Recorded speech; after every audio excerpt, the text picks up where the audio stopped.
파트 7. 반복은 왜 힘이 되는가? 기도문은 마음을 새기는 도장이다. 기도문을 처음 접한 사람은 이런 생각을 한다. 왜 똑같은 말을 수없이 반복해야 하지? 의미 없이 외우는 건 아닐까? 하지만 반복이야말로 기도문이 가진 가장 강력한 힘이다. 불교에서 반복은 기억의 강화가 아니다. 마음의 새김이다. 한 번 읊는 기도문은 바람처럼 흘러간다. 두 번은 물결처럼 잔잔히 스며들고, 3번, 10번, 100번이 되면 그 문장은 내 의식의 깊은 바닥에 도장을 찍는다. 기도문은 단지 외워서 끝나는 것이 아니라 마음의 패턴을 바꾸는 구조물이 된다. 처음엔 의미 없이 입에서 맴돌던 그 말이 어느 순간부터 내가 처한 상황과 연결되기 시작한다. 나무 관세음 보살, 이 한 줄이 슬픔의 순간에 위로가 되고, 두려움의 순간에 용기가 되고, 화가 치밀 때 마음을 가라앉히는 의식의 닻이 된다. 이것이 바로 반복의 힘이다. 수행이란 갑작스러운 깨달음이 아니라 1000번의 기도, 10,000번의 반복 속에서 의식의 물줄기를 조금씩 바꾸는 작업이다. 기도문은 그 반복의 중심에 있다. 매일 같은 자리에 앉아 같은 문장을 읽고 같은 마음을 다지는 사람, 그 사람의 하루는 조금씩 부처님의 마음에 가까워진다. 그리고 어느 날 삶의 고비에서 그는 기도문 없이도 기도처럼 반응하는 자신을 발견한다. 그건 반복이 만든 기적이다. 기도문을 단순히 반복한 것이 아니라 기도문으로 자기 마음을 새로 빚어낸 결과다. 기도란 단 한 번의 간절함이 아니라 1000번의 다짐 속에 담긴 지속되는 사랑이다. 그러니 지치지 말고 오늘도 같은 기도문을 읊자. 그 한 줄이 당장은 아무 일도 일으키지 않아 보여도 그 기도는 분명 당신 마음의 바닥을 조용히 바꾸고 있다. 파트 8. 기도문의 진짜 효과는 언제 오는가? 시간차로 도착하는 카피. 기도문을 외우고 정성을 다해 기도했는데 삶은 달라지지 않는다. 현실은 그대로고 오히려 더 막막해지기도 한다. 그럴 때 사람들은 묻는다. 부처님은 정말 듣고 계신 건가요?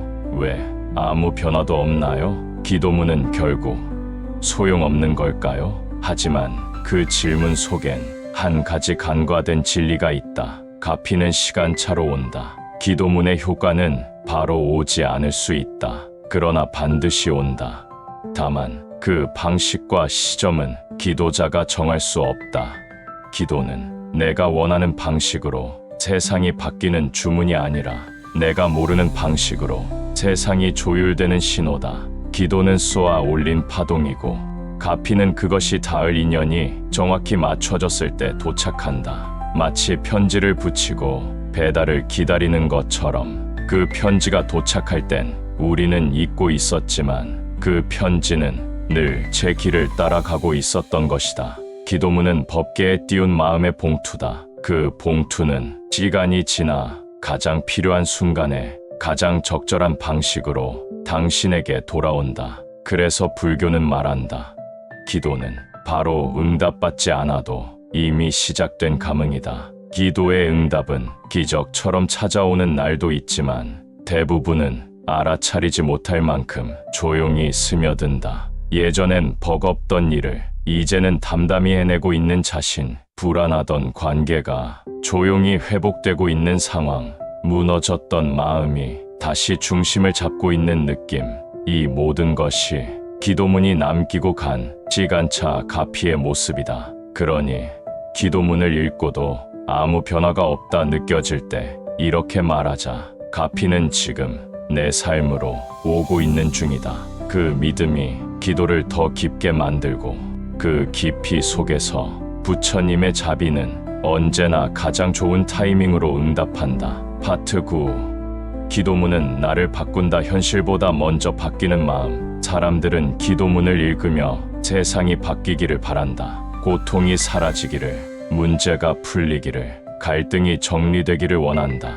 하지만 기도문이 가진 진짜 힘은 세상을 바꾸는 데 있지 않다. 그 힘은 세상을 대하는 나의 마음을 바꾸는 데 있다. 기도문은 읽으면 읽을수록 내 마음의 거친 결을 다듬는다. 처음엔 분노로 덮여있던 마음이 조금씩 부드러워지고 두려움으로 닫혀있던 마음이 조용히 열리기 시작한다. 어느 순간 기도문은 내게 이렇게 묻는다. 정말로 너는 무엇을 바라고 있는가? 지금 이 기도 뒤에 숨은 너의 진짜 마음은 무엇인가? 그 질문 앞에서 나는 서서히 원망을 내려놓고 비교를 멈추고 받아들이는 힘을 배우게 된다. 기도문은 단순한 텍스트가 아니다. 기도문은 내 내면의 구조를 다시 설계하는 도구다. 같은 문장을 반복할수록 그 말은 내가 하는 말이 아니라 나를 만들어가는 말이 된다. 예를 들어 관세음보살이라는 기도문을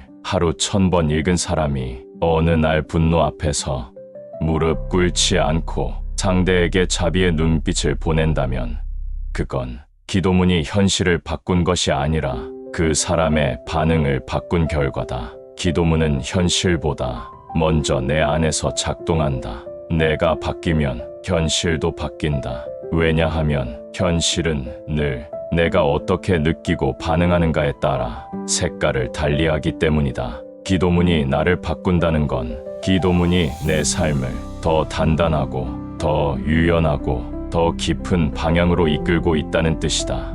그래서 기도의 응답은 삶이 바뀌었다는 결과보다 내가 바뀌었다는 자각으로 먼저 찾아온다. 그리고 그 자각이 쌓이면 결국 현실도 바뀐다. 왜냐하면 그 현실을 살아가는 주체가 달라졌기 때문이다. 기도문은 오늘도 내게 말없이 다가와 한 글자씩 내 마음을 다시 짓는다. 그 마음의 변화가 가장 확실한 가피이며 그 가피는 항상 나로부터 시작된다. 파트 10. 일심정성의 끝. 자비의 시작. 기도문이 완성되는 순간. 기도문은 언제 완성되는가? 기도를 마치고 절을 하고 기도문을 다 외운 그 순간. 아니다. 기도문은 그 순간에 끝나지 않는다. 기도문은 기도가 끝난 후 당신의 삶 속에서 다시 시작된다. 기도문이 입을 떠났을 때 그 문장이 당신의 말투에 남아있는가? 당신의 눈빛, 당신의 행동, 당신의 침묵 속에 그 기도의 향이 남아있는가? 그렇다면 그 기도는 완성된 것이다. 불교는 말한다. 기도는 자비의 마음으로 확장될 때 비로소 완성된다. 일심정성으로 기도한 사람은 더 이상 자기만을 위한 바람을 품지 않는다. 그 마음은 다른 존재를 향해 열린다. 기도를 깊이 한 사람은 자연스럽게 이런 기도를 하게 된다. 이 공덕을 고통받는 모든 중생에게 회양하오니 이 기도의 울림이 누군가에게는 따뜻한 위로가 되게 하소서. 그 순간 기도문은 말이 아니라 서원실견이 되고 그 서원은 살아있는 수행이 된다. 일심정성이란 기도 중 집중의 상태를 말하지만 그 본질은 그 마음으로 살아가는 의지에 있다. 기도문을 외운다고 자비로워지지 않는다.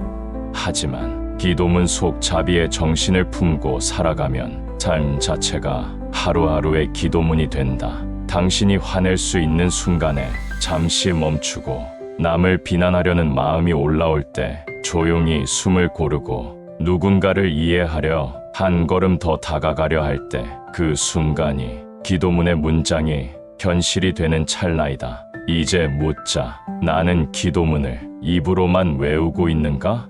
아니면 기도문이 나의 하루를 바꾸고 있는가? 기도는 기도 중에만 하는 것이 아니다. 기도는 기도가 끝난 후 삶 속에서 자비로 살아가는 사람에게 계속되고 있는 것이다. 일심정성의 끝은 기도문의 완성이 아니라 자비의 시작이다. 그리고 그 자비 속에 가장 조용하고 가장 분명한 가피가 머문다.